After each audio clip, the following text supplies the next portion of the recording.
So we've kind of been going over a lot of the building a foundation stuff. You guys have gone through basically almost all this stuff from supine through prone all the way to where we're integrating it into our big functional movements, our squatting, our stepping, our lunging, our pushing, our pulling. Basically the big things that we want to do to build up an athlete, to build up just a top performing individual or person. This building a foundation stuff is not necessarily like a lot of the other stuff we've done with smart group training, to where it's like if this then this, follow this 100% specifically. Like most of our stuff is that it's like follow this progression and 1, 2, 3, 4, work your way from like a red light to a green light. This is where you can have a ton of different application to this stuff. So what I want to do is basically give 3 scenarios of 3 of our clients here at Accelerate. Specific examples so you can see how I'm basically integrating this into their programming and basically some logic behind it. So building a foundation, we've got, as you go through the outline, is basically working our way from the ground up. We want to make sure we start supine, prone, quadruped into kneeling, into our standing based stuff. So those are like the 4 progressions we really want to go through, and we want to integrate movement in there. So you're going to see crawling integration, you're going to see different dead bugs, so we're trying to get that reciprocal arm leg action from the ground up as well. So we're integrating everything into baby moving on the ground into standing up, because it's a lot of the same functioning, just in an upright posture. So we want to make sure we try to basically go through each position and understand what's going on with each position. Let's say like we have somebody that's completely jacked up. That's going to be Martha. Martha, she came in, you know, she got a 2 on the screen, but then we got clients like Matt. You know, Matt's an 18. We're really pushing him. His deadlift's going through the roof. You know, it's like former college athlete. We want to just make sure that we're able to push his body kind of to the limits safely and effectively, and still let him, you know, build up to a safe 500-pound deadlift or something, because he's a beast, and I think he can get there if we apply the right strategies. So this building a foundation is somebody good for Martha, who's got a lot of issues going on, to somebody like Matt, who's just basically able to perform at a completely high level. So let's break this down and basically go one by one, and how I'm going to use this building a foundation from supine to prone, or supine all the way up to our feet, and apply it to each client individually. So Martha, if we look at Martha, you know, whenever she came in, basically she's got the rainbow. So whenever she's training here, boom, she's got all of our bracelets. There's not one pattern that cleared. So if we look through her screen, we've got 0, the deep squat's a 0, the hurdle step is a 0, the inline lunge is a 0, the shoulder mobility is a 0, she got a 1 on her straight leg raise, a 0 on her push-up, and then a 1 on her rotary stability. So immediately we know with all those zeros, the first thing we had to do was refer out. So we sent her to our clinician, and we just wanted to make sure that we're dealing more of a fitness issue versus a medical issue. So she got back, we got clearance to work with her. She's going to see the therapist, get a couple things done in the process, but we have clearance to do certain things. We're not allowed to take her overhead, like pressing and things like that. That's basically our restriction that we've been given with Martha. Outside of that, therapist says do what we do. He kind of trusts what we do here. So we just have to make sure that we're restricting any overhead pressing, and we can take it up until we get pain, which is roughly going to be shoulder height. Anything higher than that with Martha, we're going to start to get some shoulder pain, especially if we get into any like resisted movements. So we want to make sure, listening to therapists, we keep it basically nothing higher than here. Outside of that, we have free range to train her. So what do we do with a client like Martha? This is where building a foundation really comes into play. So with Martha, what we did with her is we're basically giving her 2 different positions, and we're going to just start to add on. So I'm going to pull out, like with Martha, I'm not going to give her that normal strength routine template that we use, that basically broken down into supersets, trisets, because I want her to be able to progress. Basically, like you could either print off this outline, or you're going to be able to put it into some sort of like longer running format and have where you want to go with her next. Because with somebody like her, we're going to start adding in 1 or 2 of these pretty much on a daily basis as she starts to integrate and learn this and becomes, you know, competent, working our way through. So on day 1, whenever she came in, of course we address our soft tissue areas. We do everything we do with our normal clients, but her strength routine is going to look a lot different than Matt's strength routine, and we're still using some of this stuff off this Building a Foundation program. So with Martha, what we're going to do is basically, I want her to start to, a lot of her issues after talking to the therapist are going to come from like respiratory issues and just being in a high sympathetic tone all the time, being in that stressful world that we live in, which is creating a lot of shoulder pain, and everything she's doing is up here. So we need to reduce some sympathetic tone and start to get in, you know, integrate some of this breathing stuff and start tying it in, so basically we can create stiffness through the middle, so distally we can perform. So the more stiff we are through our core and center, the more we're going to be able to perform and reach and have a stable base to work from. So with her, we need to be able to dial in that breath and start being able to say, hey, I can actually reach up here and grab a can of soup that I'm planning on cooking for dinner without shoulder pain. So it's a big difference but we still need, you know, activation center, boom, that way she can reach without pain. So with her, we want to dial in the breath, and as she's coming in, the only 2 positions I'm working on with her are going to be basically supine and prone. She's going to be on the ground. So again, we've addressed soft tissue. Now where do we go in the actual like strength and conditioning portion with her? This is where we go with the Building a Foundation. So in the supine, basically I took her all the way up to so we got the silent breathing, the 3-month breathing, the breathing with pelvic tilts, and then the cross connect where we touch right arm, left leg together for reps of 3 or a little bit more. We want to work that, and then we also go through the exact same thing in the prone. So I'm dialing in her breath and sympathetic tone. I'm reducing that stress and tension before I really start to address mobility. So we've worked it in the supine, we just worked our breathing all the way up into our cross connects, and then we've got basically the prone to where we get into a little bit of mobility. This is where we're going to work the, you know, give her an object, what's that back there, where she's going to press up, arch, look, and try to drive with her eyes. So we're getting some extension and rotation through her T-spine, so she's going to be able to reach without pain. So she's able to get into this. We take her up as high as we can get her before shoulder pain. If we get any shoulder pain, boom, we know we can stop. We can work this from the elbows, integrate up to the hands, just so we can start to get some extension, rotation as she starts to look, you know, behind, using the eyes as a driver. From there, now I'm going to basically work my way back up to supine. So I've dialed in her breath, and I've given her some mobility that she needs. Now I need to learn how to stabilize it. So I'm just going to get into a stability drill. I can go into just the stability, where stability starts to become a factor in our supine, which that's going to be, following the outline, kind of that leg lowering one. So we've got our silent breathing, 3-month breathing, pelvic tilts, cross connect. That's all learning how to kind of move a little bit and dial in a good breath. And now we're actually starting to get to where the core has a little more demand while joints are starting to move. So she's got, following that hierarchy, on the FMS, we want to address her straight leg raise. So this is where the leg lowering is going to come into play. She's going to start to learn how to, you know, get into a good neutral position and start to get that leg lowering, so we add stability. This is pretty much where I took her on day 1.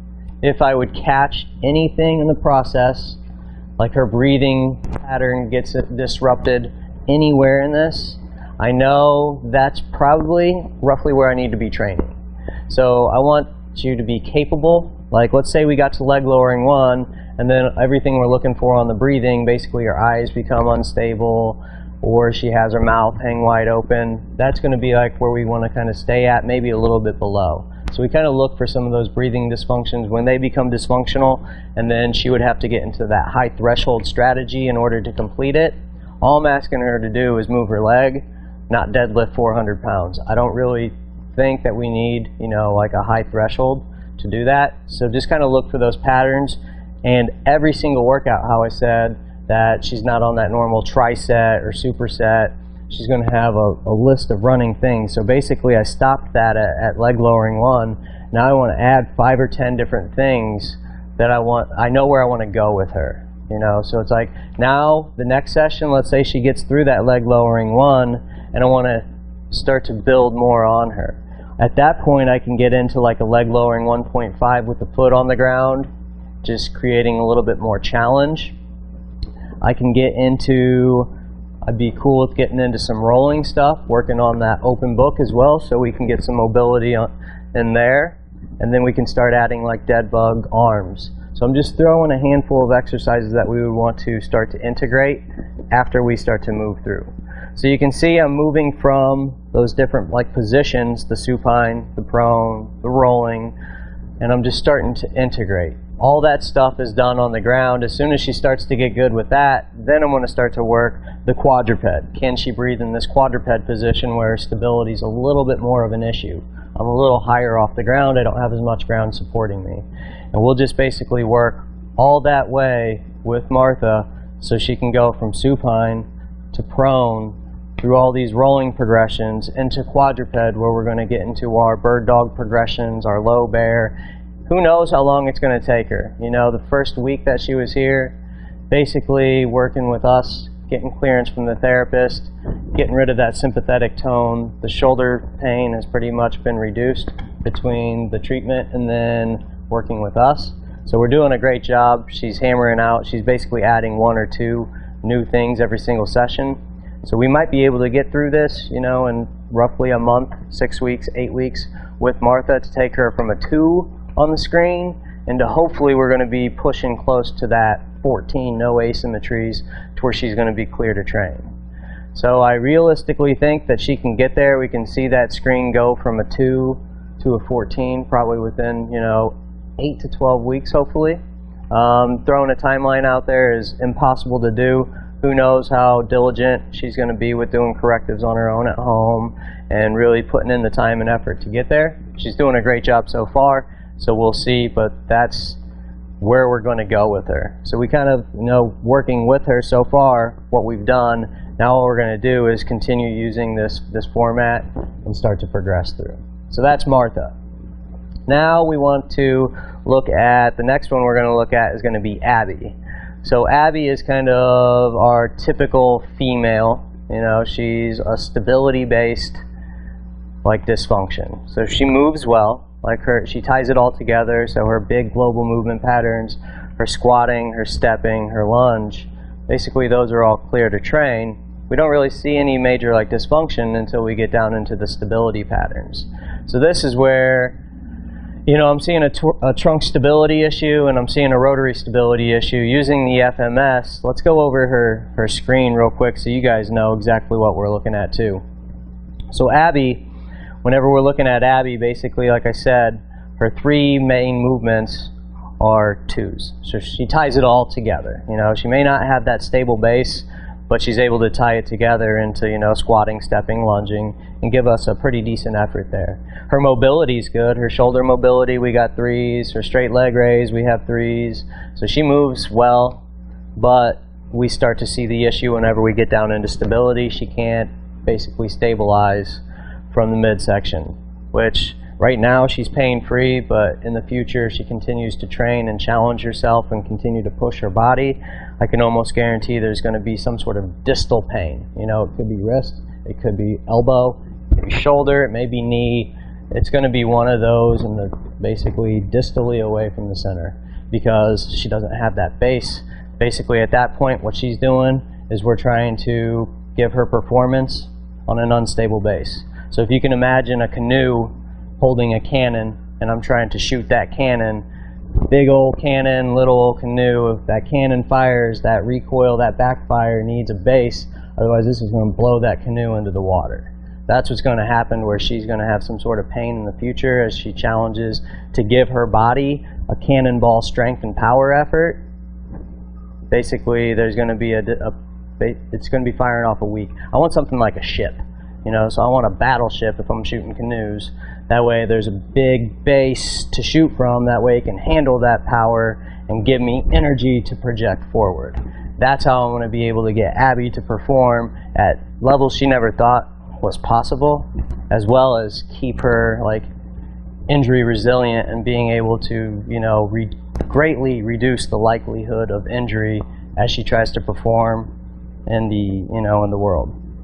So we've got basically following the FMS hierarchy with Abby. We're looking at our rotary stability. So whenever I see rotary stability issues, one of the first things I want to check is going to be how are they breathing, how is their pelvis and ribs look, because their inner core function isn't working, so we tend to get into that open scissors position. So that would be like Yanda's lower cross syndrome, to where the pelvis is tilted, the ribs are up, and we got a big lordotic curve in our low back. She's got a little bit of that going on, so I know that some of her breath is up here. While I'm kind of going over this, if one of you guys could give me a water bottle, that would be killer, because I got a great visual demonstration I can show. That'll work. You want to bring that to me, Whitney? Thank you. So this is Abby, basically head to toes. Where she's at is most of her breath is coming from, so if you could see the water, I'm pushing the water to the top because that's where her breath is. So she, kind of like Martha, we've got that dysfunctional breathing pattern to where she's getting opened up into that scissor position, and what that does is it pulls that air up and we create, basically this is now her base we're working from. Because the air is all up here, we have no stability through the middle, and it's all around, and we get this type of base with Abby. So she's not in pain yet, but you can only imagine if she's trying to perform on this base, it's just a matter of time until we fix it. So if she wants to perform well, improve speed, power production, what we need her to do is we need to give her a breath and a base of stability and support. That way, basically, we use that diaphragm now. That breath is coming from here, and now she's able to function with a nice solid base and perform with her arms and legs. So this is where she's at. She doesn't have any of this.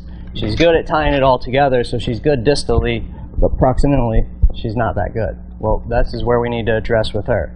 Now, this is also something that's kind of a little more difficult with her.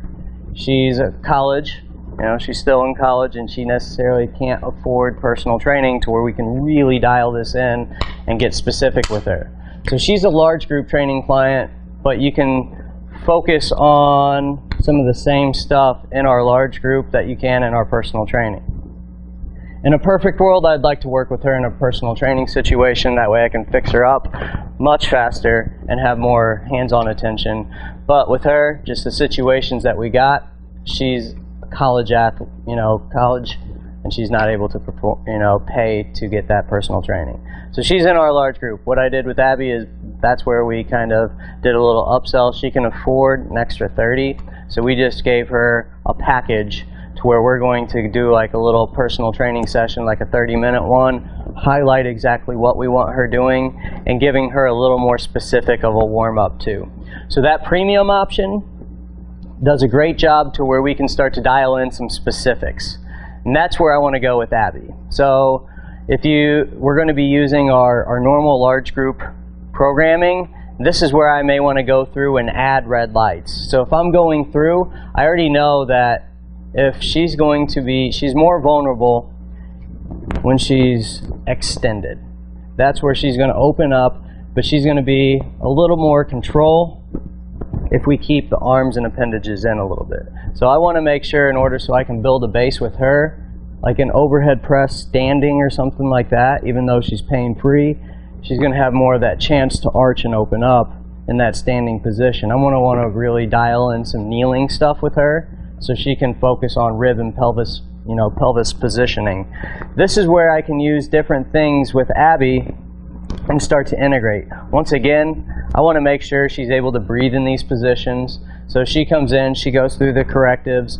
Basically, I can work her all the way through the supine, the prone, the quadruped. If I look at our large group training programming and we got a lot of like kneeling stuff in that phase, that might be where I'm really trying to get her in her warm-up dialed in using kneeling stuff. So she's able to dial it in before we go train. And I want to make sure she can own her breath in the kneeling. If we're working a tall kneel, she needs to be able to breathe in that tall kneel position. So we would work the same exact stuff that we're working in the supine, the prone, get the breath, and then we start to integrate movement upon a stable base. So Abby, basically we're going to add some of this stuff in to her warm-up. So her warm-up, where I want to do is whenever we're doing reach backs, she's a 3-3 on shoulder mobility. Is mobility really an issue that we need to address? I don't think so. After looking at Abby, she has great extension and rotation through her thoracic spine. So I'm going to address, like, whenever everybody else is doing reach backs in our basically general warm-up part, this is where I'm going to have Abby working more of like a bird dog progression. So she's already shown me she can breathe in the quadruped position. So now I can start working bird dog arms. She's a stability issue. I need to teach her how to move this way, while other people might be working mobility, you know, doing a reach back. So this is where we can dial in Abby. Great through her warm-up, kind of giving her a personalized, be like, whenever we're doing this, you're going to be doing this. And we can just kind of work her through the quadruped.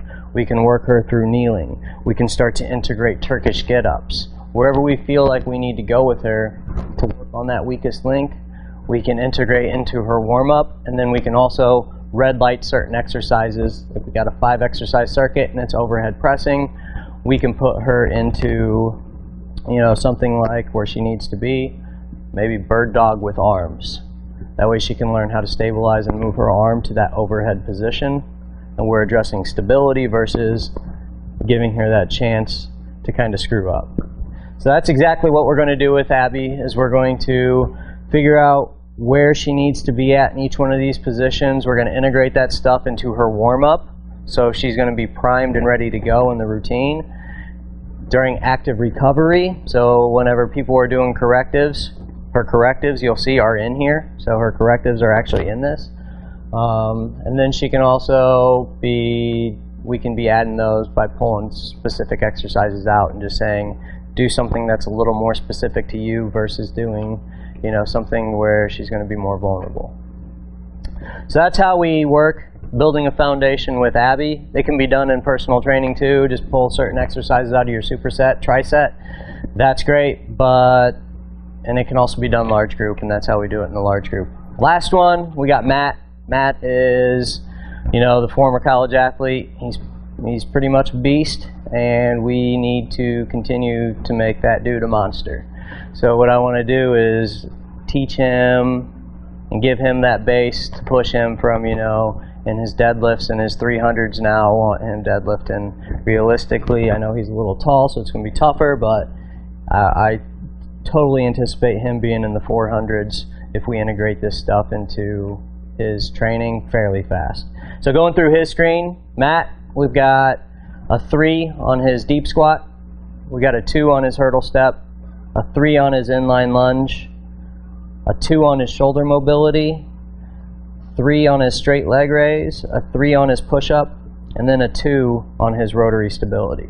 So he's our basically infamous black bracelet. He's able to tie it all together. He moves functionally. You can see it in the weight room. You can see it the way he performs.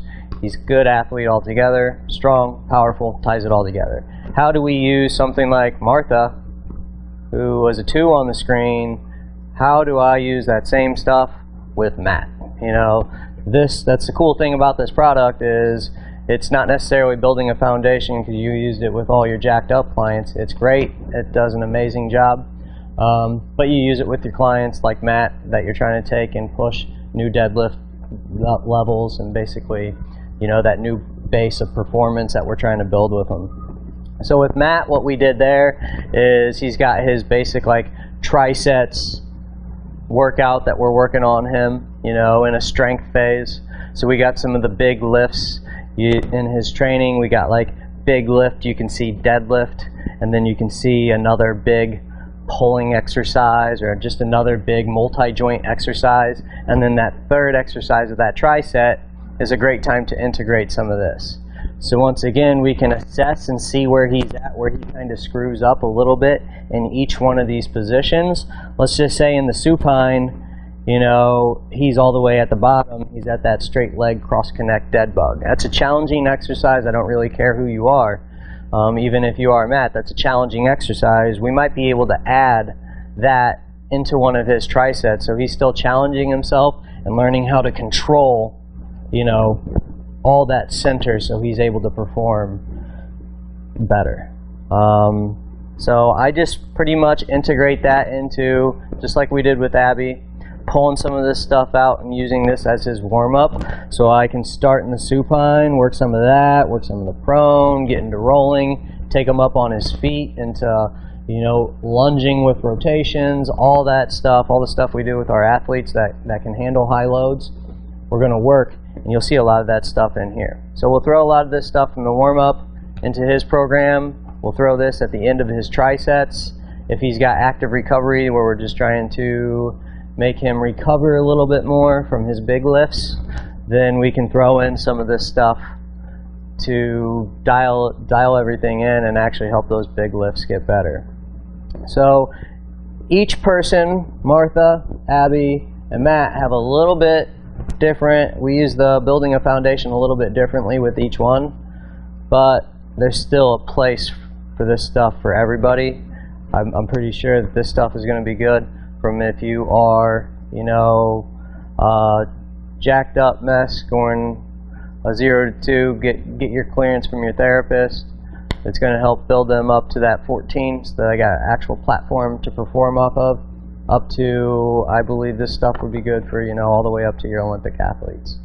So it's just how do you apply it, when to apply it, and hopefully basically throwing out 3 big scenarios like that, like we have training here at Accelerate right now currently, so you can visually kind of picture who we're working with. But that's how we use this building a foundation. So if you guys have questions about it, just make sure you let me know, and we can make sure we start integrating this more and more into our current programming so we can get people moving better and performing at high levels.